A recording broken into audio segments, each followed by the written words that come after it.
Hello friends, welcome to Telugu audio story. మీరు కనుక ఛానల్ని ఫస్ట్ టైం చూస్తున్నట్లయితే ఛానల్ సబ్స్క్రైబ్ చేయండి, లైక్ చేయండి. అలాగే ఈ కథపై మీ విలువైన అభిప్రాయాన్ని కమెంట్ రూపంలో తెలియచేయండి. ఇక కథలోకి వెళ్దామా? మన్నించు ఓ ప్రేమ పార్ట్ 13 చూసే ముందు పార్ట్ 12 చూడండి. లింక్ డిస్క్రిప్షన్లో ఇవ్వడం జరిగింది. ఈవినింగ్ ఇంటర్వ్యూస్ కంప్లీట్ చేసుకొని ఒక పర్సన్ని సెలెక్ట్ చేసి ఇంటికి బయలుదేరారు నయన, నవ్య. వెళ్తూ ఉంటే నవ్య మొబైల్కి వేద్ నుంచి కాల్ వచ్చింది. అది చూడడమే నవ్య కంగారుగా, ఆయన కాల్ చేస్తున్నారు, బండి పక్కన ఆపవే అని నవ్య కంగారు పడుతూ కుదిపేస్తూ ఉంటే నయన నవ్య వైపు వింతగా చూసి, నీతో అంత రెస్పెక్టబుల్గా మాట్లాడించుకునే దౌర్భాగ్యుడు ఎవడే అని అడిగింది. దానికి నవ్య కోపం వచ్చి నయనని గట్టిగా ఒకటి వేసేసరికి నయన అబ్బా రాక్షసి అని నవ్య కొట్టిన దగ్గర రుద్దుకుంటూ, ఎందుకే ఇలా నన్ను కొట్టి చంపేస్తావు అని అరిచింది. నవ్య సిగ్గుపడుతూ, మరి మా ఆయన్ని నువ్వు అన్ని మాటలంటే నేను ఊరుకుంటానా అంది. నయనా నవ్య ఎక్స్ప్రెషన్ చూస్తూ పక్కపక్క నవ్వేసి, ప్లీజ్ ఇంకెప్పుడు నా దగ్గర సిగ్గుపడకే, మీ ఆయన్ని నిన్ను ఏమీ అనను కానీ అని బండి పక్క కాపింది. నవ్య వెంటనే కాల్ లిఫ్ట్ చేసి సైలెంట్గా ఉంటే అటు పక్క నుంచి వేద్ హలో అభి అని అన్నాడు. ఎప్పుడు అతని నోట్లో నుంచి అభి అని తన పేరు వినపడిన నవ్య ఒళ్ళంతా జల్లుమంది. అప్పటి వరకు లేని పులకింత తన ఒళ్ళంతా వ్యాపిస్తే గొంతు నెమ్మదిగా సరిచేసుకొని చెప్పండి అని అంది. వేద్ బయటున్నావా అని అడిగితే అవును, ఆఫీస్ నుంచి వస్తున్నాము అని అంది. వస్తున్నాము అంటేనే నయనతో కలిసి అని అర్థం చేసుకున్న వేద్ ఇంకా ఎక్కువ మాట్లాడకుండా 15th మండే రోజున మన బ్యాచిలర్ పార్టీ మన ఫామ్ హౌస్లోనే, ఆ ప్లేస్లో నీకు ఓకేనా అని అడిగాడు. నవ్య కంగారుగా అయ్యో ఆ రోజు నయన ఎంగేజ్మెంట్ కదా, ఎలా కుదురుతుంది అని అంది. ఆ రోజు నయన ఎంగేజ్మెంట్ అని తెలిసే తను ఆ రోజు ప్లాన్ చేసుకున్నాడు.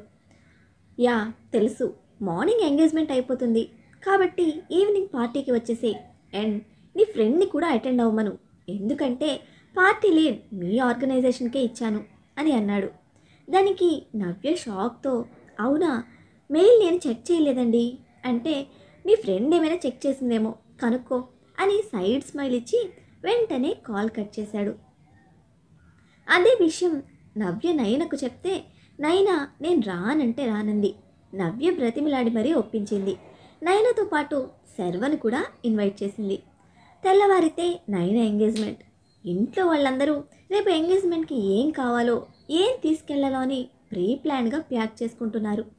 వేద్కి అదేం నచ్చట్లేదు. అది ఎందుకో అర్థం కాక నవ్యకు ఫోన్ చేసి చాలాసేపు మాట్లాడాడు. అయినా అతని మూడ్ సెట్ అవ్వక ఎప్పుడో ఓసారి మాత్రమే టచ్ చేసే ఆల్కహాల్ దగ్గరికి వెళ్ళి కొంచెం ఓవర్గానే తాగాడు. అలా తాగి డైరెక్ట్గా అతని రూమ్లోకి వెళ్ళి ప్రశాంతంగా నిద్రపోదామనుకొని ఎంతకీ నిద్ర పట్టక కలత నిద్రలోకి జారిపోయాడు. ఎర్లీ మార్నింగ్ బాలాజీ రిషి వెళ్ళిపోవడంతో ధరణిని డ్రాప్ చేయడానికి వచ్చిన వేద్కి ఇంట్లో నుండి తను సెలెక్ట్ చేసిన గంధం రంగు చీరలో తన తడి జుట్టును టవల్తో తుడుచుకుంటూ ఒక పక్కన ఫోన్ పట్టుకొని మాట్లాడుతూ అందంగా నవ్వుతూ వస్తున్న నయనను చూడగానే తన హార్ట్ రేట్ ఒక్కసారిగా పెరిగిపోయింది. ఎంత చూడకూడదు అనుకున్నా ఆటోమేటిక్గా తన కళ్ళు నయన వైపు తిరిగిపోతూ ఉంటే అసహనంగా ధరణిని అక్కడ డ్రాప్ చేసి ఇంటికి వెళ్ళి ఫ్రెష్ అయి వస్తా అని చెప్పి వెళ్ళిపోయాడు. అతను తిరిగి వచ్చేసరికి అందంగా అలంకరించి ఉన్న స్టేజ్ మీద అంతకన్నా అందంగా బుట్టబొమ్మలా ఉన్న నయన ఎదురుగా మోకాళ్ళ మీద కూర్చొని I love you till my last breath అని అందంగా అందరి ముందు ప్రపోజ్ చేస్తూ ఉన్నాడు శర్వ. వేద్ రావడమే ఈ సీన్ తన కళ్ళలో పడి ఆ అబ్బాయి ముఖం ఎవరిదో కనపడకపోయేసరికి అలాగే చూస్తూ ఉంటే నయన సిగ్గుపడుతూ శర్వ చేతిలో నుంచి బొకే తీసుకుంది. ఆ తర్వాత శర్వ నయన ఎడమ చేతిని తీసుకుని కిస్ చేసేసరికి పక్కన ఉన్న ఫ్రెండ్స్ అంతా ఓ అని అరుస్తూ ఉంటే వాళ్లలో నవ్య కూడా అలాగే అరుస్తూ వాళ్ళిద్దరినీ చీరప్ చేసింది. పక్కనే ఉన్న ధరణి మొహంలో ఒక రకమైన వికారం కనబడితే మిగతా వాళ్ళందరి కళ్ళలో చెప్పలేనంత ఆనందం కనిపించింది. కానీ ఆ సీన్ చూసిన వేద్ చేతిలో ఉన్న కార్ తాళాలు అతని చేతిని చీల్చుకొని పోయాయి. స్టేజ్ మీద ఉన్న నవ్యకి ఎంట్రన్స్లో ఉన్న వేద్ కనపడేసరికి ఏనైనా ఒక్క నిమిషం, ఆయన వచ్చారు అని అక్కడి నుంచి వేద్ దగ్గరికి పరిగెత్తింది. నవ్య మాటకి కళ్ళెత్తిన నయనకి తనని తీక్షణంగా చూస్తున్న వేద్ చూపు తాకేసరికి శర్వ చేతిలో ఉన్న తన చేయి వెంటనే వేరైపోయింది. నయన కళ్ళు కూడా వేద్ నుండి తిప్పుకోలేకపోయింది. కరెక్ట్గా అదే టైంలో శర్వ లేచి నయనను హగ్ చేసుకొని నయన చెవిలో this is a life time achievement for me అని అంటే అప్పుడే నవ్య వేద్ చేతులు పట్టుకొని లోపలికి వెళ్దాం రండి అని అంది. నయన ఇబ్బందిగా శర్వను దూరం జరిపితే వేద్ చేతులు చుట్టుకొని ఏదో చెప్తూ ఉన్న నవ్య చేతులు విసిరి కొట్టి బీ ఇన్ యువర్ లిమిట్స్, పబ్లిక్లో ఎలా బిహేవ్ చేయాలో తెలియదా అని గట్టిగా అరిచి ఒక్క క్షణం అక్కడ ఉండకుండా వెంటనే కార్ తీసుకొని హైవేలో ఎంత స్పీడ్గా డ్రైవ్ చేస్తున్నాడో తెలియకుండానే సిటీ అవుట్స్కట్స్కి బయలుదేరాడు. ఆ క్షణం నవ్య ముఖం మాడిపోతే చుట్టూ తన ఫ్రెండ్స్ అని పిలువబడేవారు చేరి ఏంటి హీరో గారు గట్టిగా అరిచినట్టున్నారు, పాపం హీరోని పెళ్లి చేసుకుంటానని బిల్డప్ ఇవ్వడం కాదు, హీరోని కంట్రోల్లో పెట్టుకోవడం కూడా తెలుసుకోవాలి అని ఎగతాళిగా నవ్వుకుంటూ వెళ్ళారు. అప్పటికే నవ్య మనసంతా మెలిపెట్టినట్టు అయిపోవడంతో తన ముఖంలో సంతోషం పాళ్ళు అడుగంటాయి. కళ్ళలో తిరుగుతున్న నీటిని ఎవరికీ కనపడకుండా తుడిచేసుకొని ముభావంగా మారిపోయింది. సిటీ అవుట్స్కట్స్కి చేరిన వేద్ తన ఫామ్ హౌస్కి వెళ్ళాడు. అప్పటికే అక్కడ ఈవినింగ్కి జరగబోయే బ్యాచిలర్ పార్టీ కోసం అరేంజ్మెంట్స్ కంప్లీట్ అయిపోవడంతో కొంచెంసేపు అక్కడ ఉన్న తర్వాత తన మొబైల్ ఓపెన్ చేసేసరికి వాల్ పేపర్గా ఉన్న తనది నవ్య ఎంగేజ్మెంట్ ఫోటో చూసి నవ్య ఫోటో తడుముతూ ఇందాక నవ్యతో తన బిహేవియర్ గుర్తొచ్చి వెంటనే నవ్యకి కాల్ చేశాడు. అటుపక్క నుంచి నవ్య కాల్ లిఫ్ట్ చేసినా ఏమీ మాట్లాడకపోవడంతో ఐఎమ్ సారీ, మార్నింగ్ నేను అలా అరిచి ఉండాల్సింది కాదు, ఏదో చిన్న ఫ్రస్ట్రేషన్లో I'm really very sorry for that అని అన్నాడు.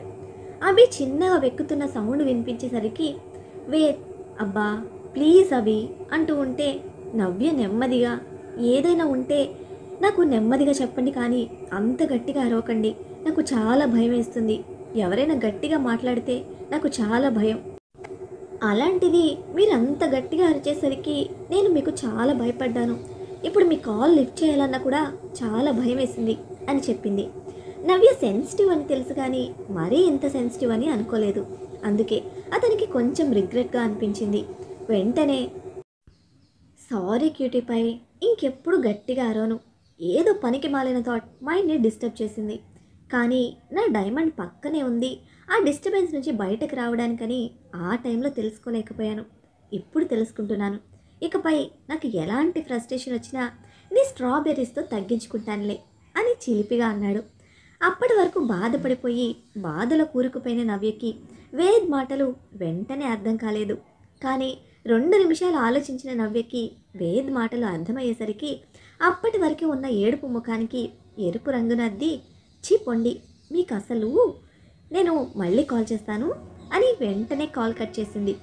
అప్పటి వరకు ఇరిటేటింగ్గా ఉన్న వేద్ మూడ్ కాస్త సెట్ అవ్వడంతో ఈవినింగ్ పార్టీకి కావాల్సిన అరేంజ్మెంట్స్ దగ్గరుండి చూసుకున్నాడు.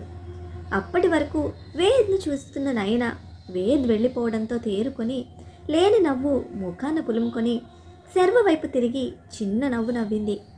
శర్వ ఆ మాత్రం నవ్వుకే పొంగిపోయాడు. ఈలోపు ముహూర్తానికి టైం అవుతుంది అనడంతో నయనకు అప్పటి వరకు లేని ఒక రకమైన బాధ తన మనసును కుదిపేసింది. అది ఎందుకో తనకు తెలియడం లేదు.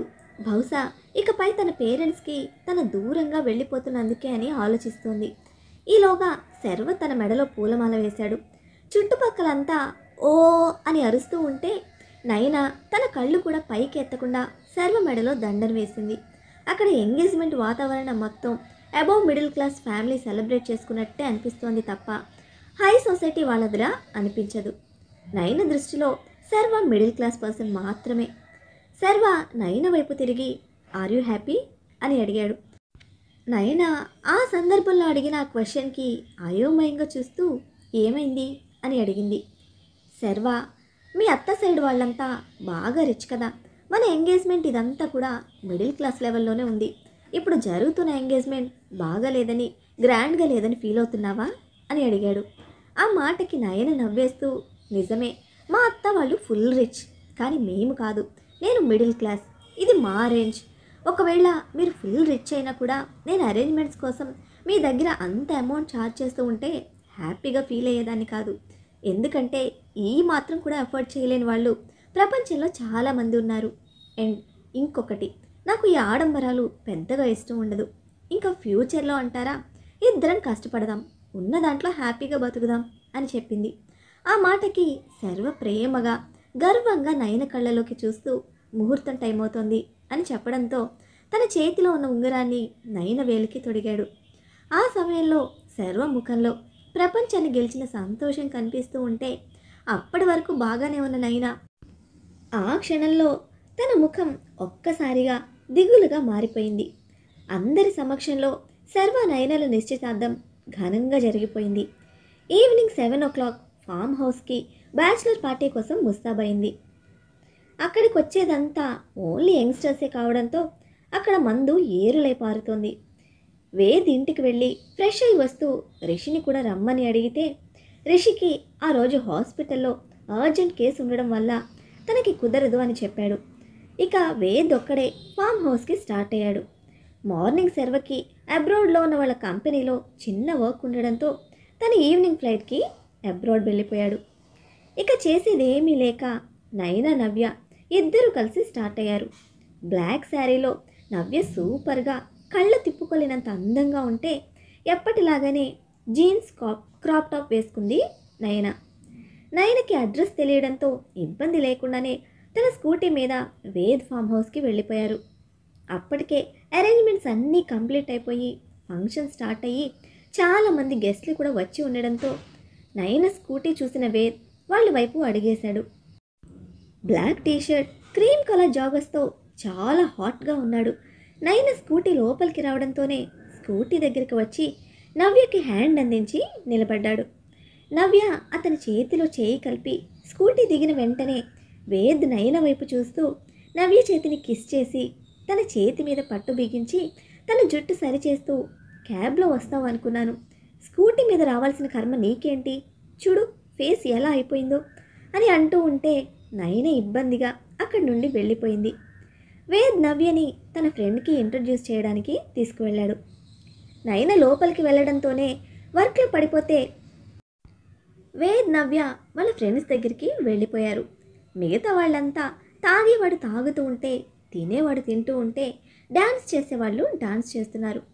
పార్టీ అంతా వాళ్ళు ఎక్స్పెక్ట్ చేసిన క్రౌడ్ కంటే ఎక్కువ ఉండడంతో వెయిటర్ షార్టేజ్ వచ్చింది. ఇక చేసేదేం లేక నయన కూడా ఫుడ్ సెక్షన్ దగ్గర చూసుకుంటూ ఉంటే ఒక టేబుల్ దగ్గర నుంచి ఎక్స్క్యూజ్ మీ అని నయనను పిలిచి can you bring some beer and ice creams and stuff అని అడిగాడు. నయన ఓకే అని వాళ్ళ కోసం అవన్నీ తీసుకొచ్చి అక్కడ పెట్టింది. కరెక్ట్గా వాళ్ళు కూర్చున్న పొజిషన్కి నయన నిలబడి సర్వ్ చేస్తున్న తన హిప్ టైట్గా కనిపిస్తోంది.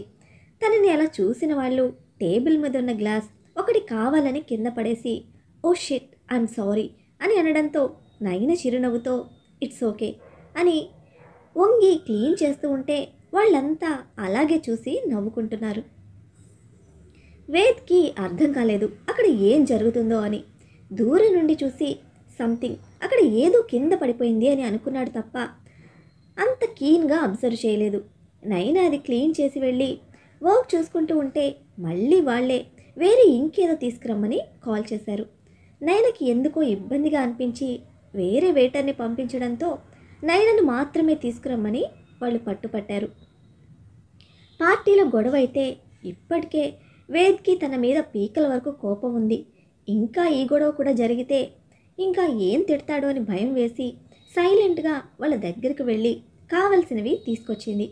వేద్ తన ఫ్రెండ్కి నవ్యను ఇంట్రడ్యూస్ చేసిన తర్వాత కొంతసేపు మాట్లాడుకుంటూ సరదాగా ఎంజాయ్ చేశారు. ఆ తర్వాత పార్టీకి వచ్చిన కొంతమంది పేర్స్ కొందరు డ్యాన్స్ ఫ్లోర్ మీదకు వెళ్తే అక్కడ ఆల్రెడీ అరేంజ్ చేసిన డీజీ మ్యూజిక్ స్టార్ట్ చేశాడు. అప్పటి వరకు ఒక రకంగా ఉన్న పార్టీ హోరు ఎత్తిపోతోంది. అప్పటి వరకు కొంత ఓపెన్ స్పేస్లో ఉన్న వేద్ చిరుగాలికి నవ్య చుట్టూ ఎగురుతూ ఉంటే నవ్య దానిని నెమ్మదిగా సరిచేసుకుంటూ చిరునవ్వుతో మాట్లాడుతూ ఉంటే బ్లాక్ ట్రాన్స్పరెంట్ శారీ కింద నుండి తన నడుము అప్పుడప్పుడు కనిపిస్తూ ఊరిస్తోంది. అది చూసిన వేద్ బాబు గుండె గాలిలో తేలుతూ ఉంటే నవ్యని ఇంటెన్స్గా తన కళ్ళలోకి అలాగే చూస్తూ చెవిలో you are looking simply super and hot in this sari అని అన్నాడు. ఆ మాటకి నవ్య సిగ్గుపడిపోతూ ఉంటే వేద్ ఎవరు చూడకుండా నవ్య బుగ్గ మీద ముద్దు పెట్టి నెమ్మదిగా కొరికాడు. సిగ్గుతో కనురెప్పల పైకెత్తలేక ఇబ్బంది పడుతున్న నవ్యని చూసి తన నడుము చుట్టూ చేయి వేసి చెవిలో గాలి వదిలి యు ఆర్ మైన్ అని అన్నాడు. నవ్య వెంటనే వేద్ని గట్టిగా హత్తుకొని సిగ్గుపడుతూ ఐఎమ్ ఆల్వేస్ యువర్స్ అని అంది. అప్పటికే చాలా పేర్స్ డాన్స్ చేస్తూ ఉంటే అప్పటికి లైట్గా డ్రింక్ చేసి ఉన్న వేద్ నవ్యకి డ్యాన్స్ చేయడానికి చేయి అందించాడు. నవ్య కూడా సిగ్గుపడుతూ ఆ చేతిలో తన చేతిని కదిపితే వేద్ ఇంకొకసారి ఆ చేతిని కిస్ చేసి డ్యాన్స్ ఫ్లోర్ మీదకి తీసుకువెళ్ళాడు. వస్తున్న సాంగ్కి అనుగుణంగా అందరూ డ్యాన్స్ చేస్తూ ఉంటే వేద్ కూడా నవ్య నడుం మీద చేయి పెట్టి నవ్య చేతులు తన మెడలో దండలాగా వేయించుకొని డ్యాన్స్ చేయడం మొదలుపెట్టాడు. నవ్య కళ్ళు, తన నవ్వు, తన అందం వేద్ని నెమ్మదిగా మత్తులో ముంచుతుంటే వేద్ అలా డ్యాన్స్ చేస్తూనే కొంచెం చీకటిగా ఉన్న చోటుకి తీసుకువెళ్ళి నవ్య కింద పెదాన్ని తన 2 పెదవుల మధ్యలో బంధించి గట్టిగా కొరికి వదిలేశాడు. నవ్య ఒక్కసారిగా బిగుసుకుపోతే వేద్ నవ్యను వెనుకగా తిప్పి వెనుక నుండి హగ్ చేసుకొని తన వెడవంపులో మొహం దాచుకొని నెమ్మదిగా పాదాలు కదుపుతూ డాన్స్ చేస్తున్నాడు. మరి ఇప్పుడు ఈ బ్యాచిలర్ పార్టీలో అనుకోని సంఘటన ఏం జరుగుతోంది? ఆ సంఘటనే అందరి జీవితాలను మార్చేయనుంది. ఆ సంఘటనతోనే 4 కుటుంబాలు, 4 జీవితాలు చిక్కు ప్రశ్నలుగా మారిపోనున్నాయి. అందరి కళలు కూలిపోయి ఊహించని కష్టాల్లో కూరుకుపోనున్నారు. ఏం జరుగుతుందో తెలుసుకోవాలంటే నెక్స్ట్ ఎపిసోడ్ని తప్పకుండా ఫాలో అయిపోండి. అలానే ఈ ఎపిసోడ్ని లైక్ చేయడం మాత్రం మర్చిపోకండి. Bye friends.